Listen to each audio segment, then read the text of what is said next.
Hello guys, welcome to our channel. ఈరోజు అయితే మనం దొండకాయ ఫ్రై ఎలా చేసుకోవాలో చూసేద్దాం. ఫస్ట్ అయితే ఆనియన్ కట్ చేసుకొని పెట్టుకోవాలి. నెక్స్ట్ అయితే కరివేపాకు, ఎండుమిర్చి కూడా మనము పెట్టుకోవాలన్నమాట. నెక్స్ట్ అయితే ప్యాన్లో ఆయిల్ పోసుకొని కాగాక అప్పుడు జీలకర్ర వేసుకోవాలి.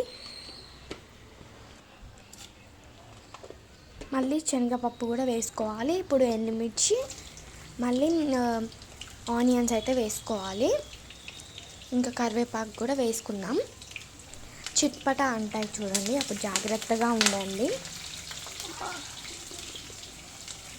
సో కలిపేసుకుందాం.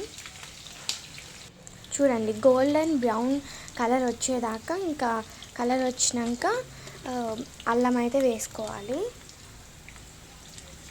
ఇంకా పచ్చివాసన పోయేదాకా మనమైతే కలుపుకుందాం. కలుపుకున్న తర్వాత అప్పుడు దొండకాయలు వేసుకోవాలన్నమాట. మనం ఏ కూర వండినా కూడా ఫస్ట్ అయితే ఆనియన్, మిర్చి వేసుకొని అప్పుడు పసుపు, అల్లం వేసుకుంటాం. కానీ దీనికి అలా కాదు, దొండకాయలు మగ్గాక అప్పుడు మనం పసుపు వేసుకోవాలి గైస్. నేను వీడియోలో చూపిస్తాను చూడండి. సో మూత మాత్రం పెట్టుకోవద్దు. మూత పెట్టుకున్నప్పుడు మనకి అవి మెత్తగా అవుతాయి అన్నమాట. అది ఫ్రై లాగా ఉండదు, క్రిస్పీగా. సో కొంచెం మగ్గాక మనం అలా కలుపుకుంటూ ఉంటాయి కదా, అప్పుడు మగ్గాక ఉప్పు అయితే వేసుకోవాలి తగినంత.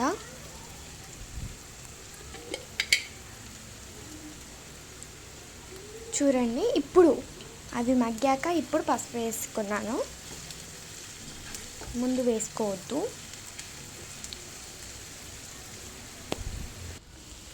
సో ఇంకా కొద్దిపైనాక మళ్ళీ ఇట్లా కలుపుకొని ఈ కలరు దొండకాయలు ఇలా ఫ్రై అయ్యాక అప్పుడు లాస్ట్లో కారం వేసుకోవాలి.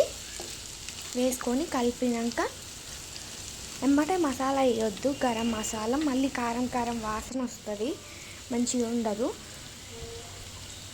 కొద్దిసేపు అయినాక, అంటే ఒక 5 మినిట్స్ 10 మినిట్స్ 5 మినిట్స్ తర్వాత గరం మసాలా మాత్రం వేసుకోవాలి.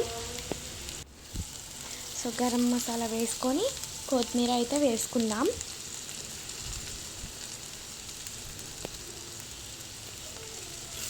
సో ఇంకా మన దొండకాయ ఫ్రై అయితే రెడీ గైస్. మీరైతే ట్రై చేస్తారని అనుకుంటున్నాను. పప్పులో కూడా చాలా బాగుంటుంది అన్నమాట ఈ దొండకాయ ఫ్రై. అండ్ అబ్బా, వేడి వేడి అన్నంలో అలా నెయ్యి పోసుకొని దొండకాయ ఫ్రై కలుపుకొని తింటే సూపర్ ఉందన్నమాట. మీరైతే ఖచ్చితంగా ట్రై చేయండి. And please subscribe.